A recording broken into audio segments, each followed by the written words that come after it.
Okay, in this class we discuss about one of the important theorem in our 10th standard, that is BPT or Thayer's theorem. BPT means basic proportionality theorem. Okay, simply we call it as BPT. The other name of BPT is Thayer's theorem. Okay, first we discuss about the statement of this theorem. What is the statement of BPT or Thayer's theorem? In your examination they are asking just the statement of BPT or statement of Thayer's theorem. Okay, examination ಅಲ್ಲಿ just statement ನೇ ಕೇಳಬಹುದು. State BPT or state Thayer's theorem ಅಂತ time ಅಲ್ಲಿ you have to write just the statement. one mark ಕೇಳಬಹುದು statement ನ. Okay, what is the statement of this BPT? If a line drawn parallel to one side of a triangle which intersect other two sides,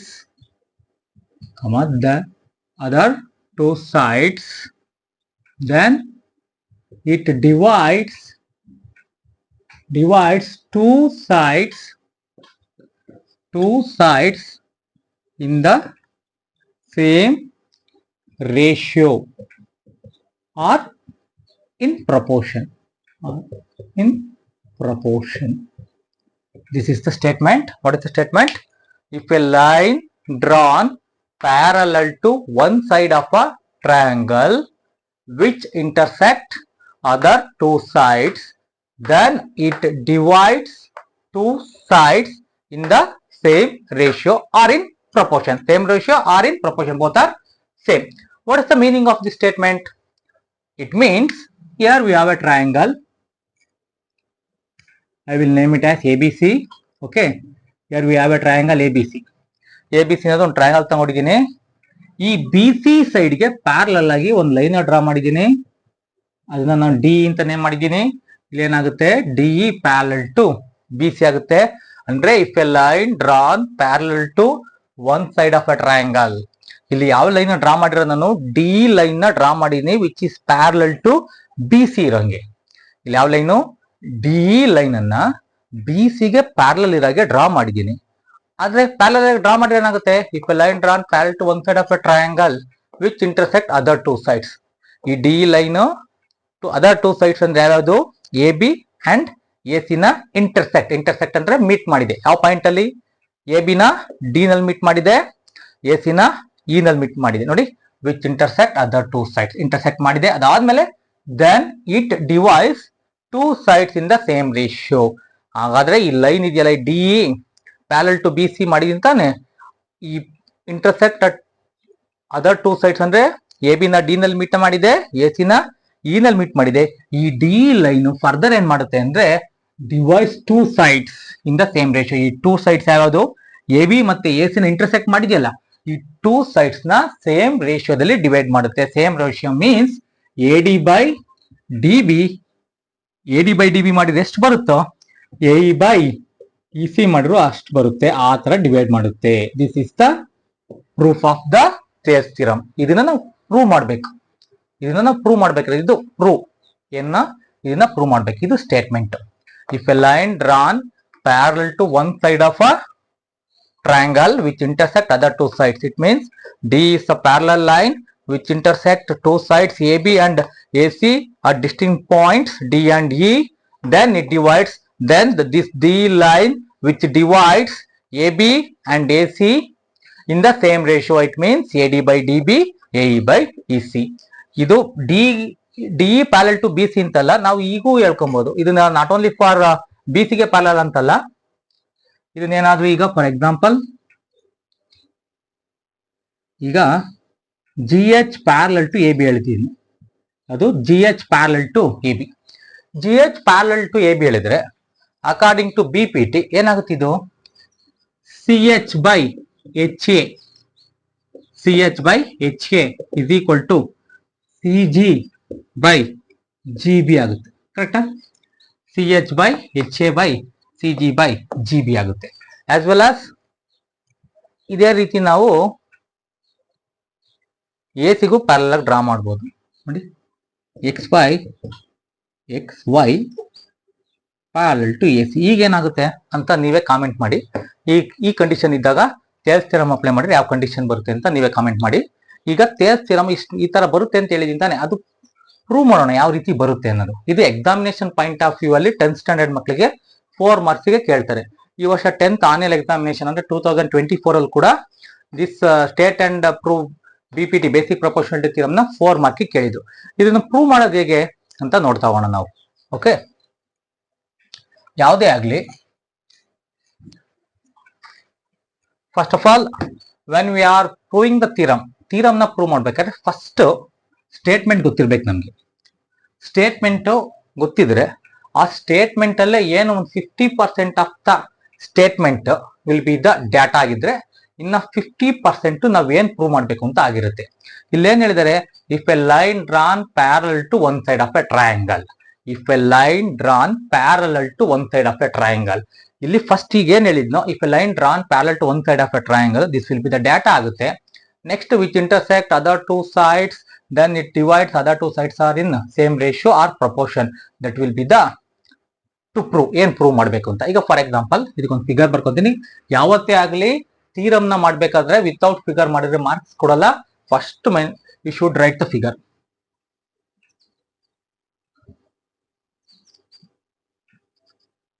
ಇಲ್ಲಿ I will draw ABC is a triangle. Okay, ಒಂದು triangle ನ construction ಮಾಡಿದ್ದೀನಿ, ಅದಕ್ಕೆ name ಮಾಡಿದ್ದೀನಿ ABC ಅಂತ. ಅದಾದ್ಮೇಲೆ ಡಾಟಾದಲ್ಲಿ ಏನ್ ಹೇಳಿದೆ, if a line drawn parallel to one side of a triangle ತಾನೆ. I will draw line DE which is parallel to BC. Okay, first data ಬರೀತೀನಿ ನಾನು. ಡಾಟಾ ಆಫ್ ದ ಥಿಯರಮ್ ಏನು, ಇನ್ ಟ್ರಯಾಂಗಲ್ ABC ಅಂತ ಒಂದು ಟ್ರಯಾಂಗಲ್ ಇದೆ. ಇದರಲ್ಲಿ D ಅನ್ನೋದು ಯಾವ್ದಕ್ಕೆ ಪ್ಯಾರಲಲ್ ಆಗಿದೆ, D which is parallel to BC. This is the data in triangle ABC, DE parallel to BC. ಇಲ್ಲಿ ಡಾಟಾ ಆದ್ಮೇಲೆ ಟು ಪ್ರೂವ್, ನಾನು ಏನ್ ಪ್ರೂವ್ ಮಾಡಬೇಕು, ಈ ಲೈನ್ ಸಿಗ್ಮೆಂಟ್, ಈ ಲೈನ್ ಹೇಳಿದ್ನಲ್ಲ D ಅನ್ನೋದು, ಈ D ಲೈನು ಈ ಟೂ ಸೈಡ್ಸ್ ನ ಡಿಫ್ರೆಂಟ್ ಅಥವಾ ಡಿಸ್ಟಿಂಕ್ಟ್ ಪಾಯಿಂಟ್ಸ್ ಅಲ್ಲಿ ಮೀಟ್ ಆಗಿರುತ್ತಲ್ಲ, ಈ D which intersect other two sides ಅಂತ ಹೇಳಿದ್ದಾರೆ. D ಅನ್ನೋದು, ಈ ಲೈನ್ ಅನ್ನೋದು AB ನ D ನಲ್ಲಿ, AC ನ E ನಲ್ಲಿ ಮೀಟ್ ಆಗಿದೆಯಲ್ಲ, ಈ ಟೂ ಸೈಡ್ಸ್ ನ ಪ್ರಪೋರ್ಷನ್ ಆಗಿ ಡಿವೈಡ್ ಮಾಡುತ್ತೆ ಅನ್ನೋದನ್ನ, ಅಥವಾ ಸೇಮ್ ರೇಷಿಯೋದಲ್ಲಿ ಡಿವೈಡ್ ಮಾಡ್ತಾನೆ ಅಂದ್ರೆ ನಾವು ಪ್ರೂವ್ ಮಾಡ್ಬೇಕಿರೋದು. ಸೇಮ್ ರೇಷಿಯೋ ಅಥವಾ ಪ್ರಪೋರ್ಷನ್ ಅಲ್ಲಿ ಡಿವೈಡ್ ಮಾಡ್ತೇನೆ ಅಂದ್ರೆ ನಾವು ಪ್ರೂವ್ ಮಾಡ್ಬೇಕಿರೋದು. ಅಂದ್ರೆ ಸೇಮ್ ರೇಷಿಯೋ ಅಂದ್ರೆ ಅಥವಾ ಪ್ರಪೋರ್ಷನ್ ಅಂದ್ರೆ ಈಗ ಜಸ್ಟ್ ನೋಡಿದ್ರಿ ಅಂದ್ರೆ AD by DB, AD by DB ಈ ಸೈಡ್ಸ್ ನ ಪ್ರಪೋರ್ಷನ್ ಆಗಿ AD by DB which is equal to AE by EC. ಇದನ್ನ ನಾನು ಪ್ರೂವ್ ಮಾಡ್ಬೇಕಿರೋದು. ಟು ಪ್ರೂವ್ ನೋಡಿ, ಡಾಟಾ ಗೊತ್ತಿದೆ. ಇನ್ ಟ್ರಯಾಂಗಲ್ ABC ನಲ್ಲಿ DE ಪ್ಯಾರಲಲ್ ಟು BC, ಈ DE ಲೈನ್ ಟೂ ಸೈಡ್ಸ್ ನ ಪ್ರಪೋರ್ಷನ್ ಆಗಿ ಡಿವೈಡ್ ಮಾಡುತ್ತೆ. ಇಟ್ ಮೀನ್ಸ್ ಟು ಪ್ರೂವ್, ಅದನ್ನ ಪ್ರೂವ್ ಮಾಡ್ಬೇಕಾದ್ರು AD by DB is equal to AE by EC. Data to prove ಆದ್ಮೇಲೆ ಸ್ವಲ್ಪ ಕನ್ಸ್ಟ್ರಕ್ಷನ್ ನೀಡಿದೆ. ಇಲ್ಲಿ construction I will mention in dotted line. Okay,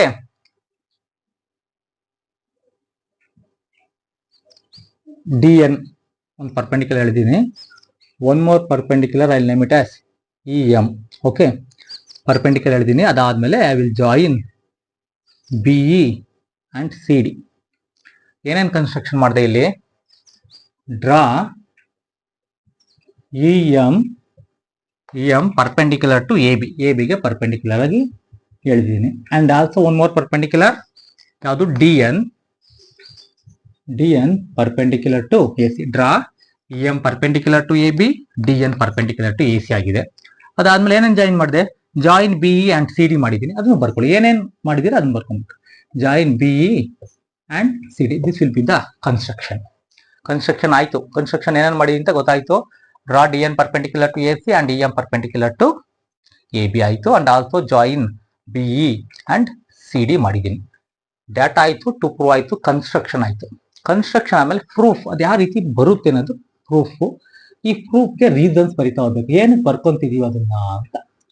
ಈಗ ನಾನಿಲ್ಲಿ ನೋಡಿ ADE ಒಂದು ಟ್ರಯಾಂಗಲ್ ತಗೊಂತಿದ್ದೀನಿ. ಯಾವ್ದು ಹೇಳಿ, ADE.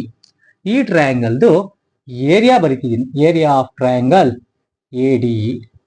ಇದು divide by one more triangle ತಗೋತಿದ್ದೀನಿ, ಯಾವ್ದಪ್ಪ ಅಂದ್ರೆ BDE. ನೋಡಿ ಇಲ್ಲಿ BDE. ಈ ಟ್ರಯಾಂಗಲ್ ಇದು ಅಷ್ಟೇ ಏರಿಯಾ, ಟ್ರಯಾಂಗಲ್ BDE. ನೀವು ಏರಿಯಾ ಆಫ್ ಎ ಟ್ರಯಾಂಗಲ್ ಅಂದ್ರೆ ಒಂದು ಫಾರ್ಮುಲಾ ಫೆಮಿಲಿಯರ್ ಇದ್ದೀರಾ. ಯಾವ ಫಾರ್ಮುಲಾ ಫೆಮಿಲಿಯರ್ ಇದ್ದೀರಾ? Half into base into height ಅಂತ ಏರಿಯಾ ಆಫ್ ಟ್ರಯಾಂಗಲ್ ಅಂದ್ರೆ ನಿಮಗೆ ಫೆಮಿಲಿಯರ್ ಇದೆ, half into base into height ಅಂತ. ಈಗ ಇಲ್ಲಿ ಬನ್ನಿ, ಫಿಗರ್ ಅಲ್ಲಿ ಎಡಿ ಟ್ರಯಾಂಗಲ್ ಅಲ್ಲಿ ಎಡಿ ಟ್ರಯಾಂಗಲ್ ನೋಡಿ, ಎಡಿ ಟ್ರಯಾಂಗಲ್ ಅಲ್ಲಿ ಎಡಿ ಅನ್ನೋದು ಬೇಸ್ ಆಯ್ತು ಅಂದ್ರೆ ಇ ಎಂ ಅನ್ನೋದು ಹೈಟ್ ಆಫ್ ದ ಟ್ರಯಾಂಗಲ್ ಆಗಿರುತ್ತೆ. ನೋಡ್ಕೊಳ್ಳಿ ಇನ್ನೊಂದ್ಸಲಿ ಫಿಗರ್ ಅಲ್ಲಿ ಎಡಿ ಟ್ರಯಾಂಗಲ್ ಅಲ್ಲಿ ನಿಮಗೆ ಫಾರ್ಮುಲಾ ಗೊತ್ತು, half into base into height. ನೋಡಿ ನಾನು ಎಡಿ ಬೇಸ್ ತಗೊಂತಿದ್ದೀನಿ. ಇಲ್ಲಿ ಎಡಿ ಬೇಸ್ ತಗೊಂಡಾಗ ಇ ಎಂ ಅನ್ನೋದು ಪರ್ಪೆಂಡಿಕ್ಯುಲರ್ ಇಂದ this will be the height. ಎಡಿ ಅನ್ನೋದು ಬೇಸ್ ಆಯ್ತು ಅಂದ್ರೆ ಇ ಎಂ ಅನ್ನೋದು ಹೈಟ್ ಆಗುತ್ತೆ. ಅಂದ್ರೆ ಏನ್ ಬರೀಬಹುದು, ಹಾಫ್ ಇಂಟು ಬೇಸ್ ಯಾವ್ದು ತಗೊಂತಿದ್ದೀನಿ ಎಡಿ, height will be E M. Similarly ಇಲ್ಲಿ ಬನ್ನಿ ಬಿ ಡಿ ಟ್ರಯಾಂಗಲ್ಗೆ, ಈ ಬಿ ಡಿ ಟ್ರಯಾಂಗಲ್ ಅನ್ನೋದು ಅಬ್ಟ್ಯೂಸ್ ಟ್ರಯಾಂಗಲ್ ಆಗಿರುತ್ತೆ. ಅಬ್ಟ್ಯೂಸ್ ಟ್ರಯಾಂಗಲ್ ನಿಮ್ಗೆ 3 ಕಂಡೀಷನ್ ಇರುತ್ತೆ. ಅಕ್ಯೂಟ್ ಟ್ರಯಾಂಗಲ್ ಆಯ್ತು ಅಂದ್ರೆ ಹೈಟ್ ಇನ್ಸೈಡ್ ದ ಟ್ರಯಾಂಗಲ್ ಬರುತ್ತೆ. ರೈಟ್ ಆಂಗಲ್ ಟ್ರಯಾಂಗಲ್ ಆಯ್ತು ಅಂದ್ರೆ ಹೈಟ್ ಇಲ್ಲೇ ಇದೆ, this will be the height ಆಗಿರುತ್ತೆ. ಅಬ್ಟ್ಯೂಸ್ ಏನಾದ್ರೂ ಆಯ್ತು ಅಂದ್ರೆ ಹೈಟ್ ಔಟ್ಸೈಡ್ ದ ಟ್ರಯಾಂಗಲ್ ಬಂದಿರುತ್ತೆ. ಆ ರೀತಿ ಮೀನಿಂಗ್ ಗೊತ್ತಿರಬೇಕು. ಈಗ ನಾನು ಏರಿಯಾ ಆಫ್ ಬಿ ಡಿ ತಗೊಂತಿದ್ದೀನಲ್ಲ, ಈ ಬಿ ಡಿ ಟ್ರಯಾಂಗಲ್ ಅಲ್ಲಿ ಪರ್ಪೆಂಡಿಕ್ಯುಲರ್ ಇರೋದು ಇ ಎಂ ಒಂದೇ. ನೋಡಿ ಲೈನ್ ಎಕ್ಸ್ಟೆಂಡ್ ಆಗ್ತಾ ಇದು ಅಬ್ಟ್ಯೂಸ್ ಟ್ರಯಾಂಗಲ್ ಅಂತ ಕನ್ಸಿಡರ್ ಮಾಡ್ಕೊಂಡ್ರೆ ಈ ಲೈನ್ ಮೇಲೆ ಪರ್ಪೆಂಡಿಕ್ಯುಲರ್ ಯಾವುದು, ಇ ಎಂ ಮಾತ್ರ ಪರ್ಪೆಂಡಿಕ್ಯುಲರ್ ಇದೆ. ಬಿ ಡಿ ಅನ್ನೋದು ಬೇಸ್ ಆಗ್ತಾ ಇದೆ, ಬಟ್ ಇ ಎಂ ಅನ್ನೋದು ಪರ್ಪೆಂಡಿಕ್ಯುಲರ್. ಅಂದ್ರೆ ಈ ಬಿ ಡಿ ಟ್ರಯಾಂಗಲ್ ಈ ರೀತಿ ಇದೆ ಅಂತ ತಿಳ್ಕೊಬೇಕು. ನೋಡಿ ಬಿ ಡಿ ಟ್ರಯಾಂಗಲ್ ಈ ರೀತಿ ಇದೆ ಅಂತ ಅನ್ಕೊಂಡ್ರೆ okay, this will be the height. ಇದರಿಂದ ತಗೊಂತೀವಿ ನಾವು ಹೈಟ್, ಯಾವುದು ಇ ಎಂ ನ ಹೈಟ್. ನೋಡಿ ಇದು ಬೇಸ್ ಬಿ ಡಿನ ಇದೆ, ಬಟ್ ಹೈಟ್ ಏನಾಗಿದೆ ಇಲ್ಲಿ ಇ ಎಂ ಆಗಿದೆ. ನೋಡಿ ಈ ತರ ಫಿಗರ್ ಅಂತ ಕನ್ಸಿಡರ್ ಮಾಡ್ಕೊಬೇಕು. ಅದನ್ನ ಡಿ ಬಿ ಬೇಸ್ ಆಗಿರುತ್ತೆ, ಹಾಫ್ ಸೇಮ್ ಬರಿತೀರಾ, ಬೇಸ್ ಏನಾಗಿರುತ್ತೆ ಡಿ ಬಿ ಆಗಿರುತ್ತೆ, ಅಂಡ್ ಹೈಟ್ ಏನಾಗಿರುತ್ತೆ ಇ ಎಂ ಆಗಿರುತ್ತೆ. ನೋಡಿ ಎರಡು ಕೇಸಲ್ಲಿ half half cancel, E M cancel. ಇಲ್ಲೇನು ಬಂತು, A D by D B. This is called as equation 1 ಅಂತ ಹೇಳ್ತೀನಿ. This is called as equation 1. Okay, next second ಕೇಸ್ನ ಇಲ್ಲಿ ಬರಿತಿದ್ದೀನಿ, ಯಾಕೆಂದ್ರೆ ಬೋರ್ಡ್ ಸ್ವಲ್ಪ ಶಾರ್ಟೇಜ್ ಇರೋದ್ರಿಂದ you have to write it here. Again area of ಎಡಿನೇ ತಗೊಂತಿದ್ದೀನಿ. ಇಲ್ಲಿ ಡಿನಾಮಿನೇಟರ್ ಅಲ್ಲಿ ಎಡಿ ಟ್ರಯಾಂಗಲ್ ತಗೊಂಡೆ, ಇಲ್ಲಿ ಈ ಸೈಡ್ ತಗೊಂತೀನಿ. ಈ ಸೈಡ್ ಕಂಪ್ಲೀಟ್ ಆಗಿದೆ ನೋಡಿ, ಎಡಿ ಬಿ ಡಿ ಕಂಪ್ಲೀಟ್ ಆಯ್ತು. ಈಗ ಈ ಸೈಡ್ ತಗೊಂತಿದ್ದೀನಿ ಎಡಿ ಸಿ ಡಿ. ಓಕೆ, ಈ ಸೈಡ್ ಕಂಪ್ಲೀಟ್ ಆಗಿದೆ, ಎಡಿ ಬಿ ಡಿ. ಈಗ ನಾವು I take it this side A D and C D, area of triangle C D. ಇದಕ್ಕೂ ಸೇಮ್ ಫಾರ್ಮುಲಾನೇ, ಹಾಫ್ ಇಂಟು ಬೇಸ್ ಇಂಟು ಹೈಟೆ. ರೀಸನ್ಸ್ ಅದನ್ನ ಮೆನ್ಷನ್ ಮಾಡ್ರಿ.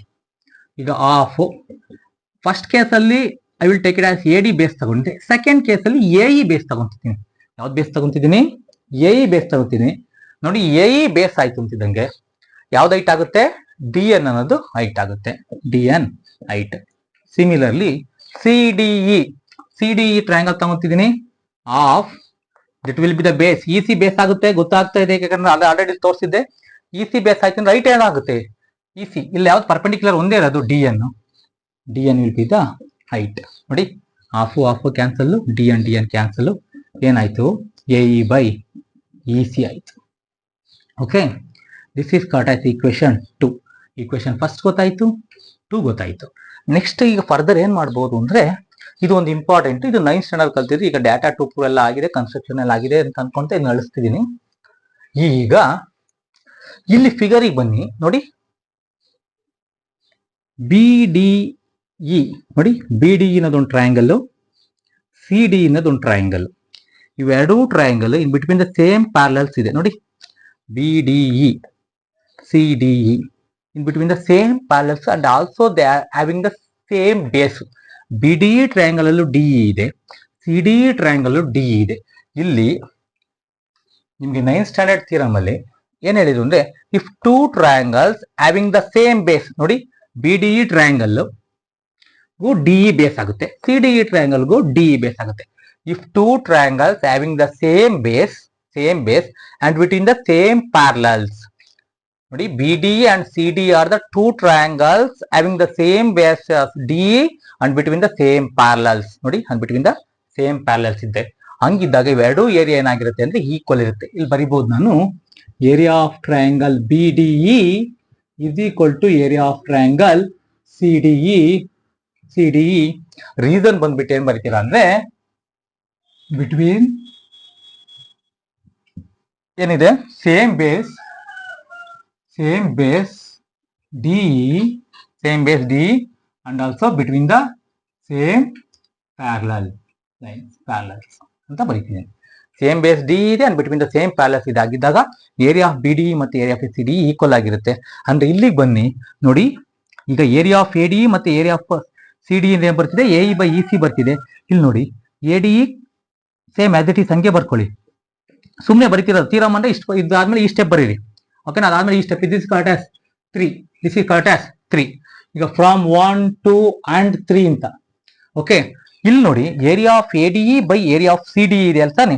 ಸಿ ಡಿ ಅನ್ನೋದು ಯಾವ್ದಕ್ಕೆ ಈಕ್ವಲ್ ಆಗಿದೆ, ಬಿ ಡಿಗೆ. ಅಂದ್ರೆ area of A D by C D ಅಂದ್ರೆ ಏನಾಗುತ್ತೆ, A E by E C ಆಗುತ್ತೆ. ಇಲ್ಲಿ ನೋಡ್ಕೊಳ್ಳಿ, ಇದು important. Area of A D by area of C D ಅಂದ್ರೆ A E by E C ಬರ್ತಿದೆ. ಏರಿಯಾ ಆಫ್ ಸಿ ಡಿ ಅನ್ನೋದು ಯಾವ್ದಕ್ಕೆ ಈಕ್ವಲ್ ಆಗಿದೆ, ಬಿ ಡಿ ಈಕ್ವಲ್ ಆಗಿದೆ. ಇಲ್ಲಿ A D by E D ಅಂತ ಬರ್ಕೊಂಡ್ರೆ, ಏರಿಯಾ ಆಫ್ ಇ ಡಿ ಅಂತ ಬರ್ಕೊಂಡ್ರೆ ಇಲ್ಲಿ ಏನ್ ಬರುತ್ತೆ, A D by D B ಬರುತ್ತೆ ತಾನೆ. ಅಂದ್ರೆ A D by C D ಮತ್ತೆ area of A D by B D, A D by D B ಇದೆ, ಇಲ್ಲಿ A E by E C ಇದೆ.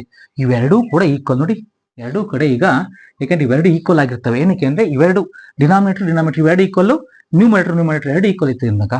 ಈಗ ನಿಮ್ಗೆ ಆಕ್ಸಿಮ್ 1 ಗೊತ್ತಿದೆ, things which are equal to the same thing are equal to one another. ನೋಡಿ ಇದು equal ಇದೆ, ಹಾಗಾದ್ರೆ ಇದು ಏನಾಗಿರುತ್ತೆ, ಈಕ್ವಲ್ ಇದ್ದೇ ಇರುತ್ತೆ. ಫ್ರಮ್ ಆಕ್ಸಿಮ್ 1 ನೋಡಿ, ಇದು important. A D by C D, A D by B D ಇದೆ. ಬಿ ಡಿ ಮತ್ತೆ ಸಿ ಡಿ ಎರಡು ಈಕ್ವಲ್ ಇರೋದ್ರಿಂದ ಇವೆರಡು, ಇದು ಮತ್ತೆ ಇದು ಈಕ್ವಲ್ ಇದ್ದೇ ಇರುತ್ತೆ. ಇದು ಮತ್ತೆ ಇದು ಈಕ್ವಲ್ ಇತ್ತು ಅಂದ್ರೆ ಎಲ್ ಎಚ್ ಎಸ್ ಈಕ್ವಲ್ ಇತ್ತು ಅಂದ್ರೆ ಆರ್ ಎಚ್ ಎಸ್ ಇವೆರಡು ಕಡೆ ಏನಾಗಿರುತ್ತೆ, ಈಕ್ವಲ್ ಇರುತ್ತೆ. ಅಥವಾ axiom 1, things which are equal to the same thing are equal to one another. ಅಂದ್ರೆ for example X is equal to Y, A is equal to X ಆಯ್ತು ಅಂದ್ರೆ, ಅಥವಾ X is equal to A ಆಯ್ತು ಅಂದ್ರೆ we write it as Y is equal to A. ಇಲ್ಲೂ ಅಷ್ಟೇ ನೋಡಿ, ಇದನ್ನ ಎಕ್ಸ್ ಅಂತ ತಗೊಳ್ಳಿ, ಇದನ್ನ ವೈ ಅಂತ ತಗೊಳ್ಳಿ, ಇದನ್ನ ಎಕ್ಸ್ ಅಂತ ತಗೊಳ್ಳಿ, ಇದನ್ನ ಎ ಅಂತ ತಗೊಳ್ಳಿ. ಹಾಗಾದ್ರೆ ಇವೆರಡು ಏನಾಗಿರುತ್ತೆ, ಈಕ್ವಲ್ ಇರುತ್ತೆ. From 1 to 3 we have to write AD by DB is equal to AE by EC. This is the theorem proof. Okay, ಈ ತರ ನಾವು ಯಾವ to prove the theorem, theorems theorem. Okay, ನಿಮ್ಗೆ ಚಾನಲ್ ಇಷ್ಟ ಆಗ್ತಿದೆ ಅಂದ್ರೆ ಸಬ್ಸ್ಕ್ರೈಬ್ ಮಾಡಿ, ಫಾಲೋ ಮಾಡ್ರಿ. ಯಾಕೆಂದ್ರೆ ತುಂಬಾ ಈಸಿಯಾಗಿ ಮ್ಯಾಥಮೆಟಿಕ್ಸ್ ನಾನು ಹೇಳ್ಕೊಡಕ್ಕೆ ಪ್ರಯತ್ನ ಪಡ್ತೀನಿ. Thank you.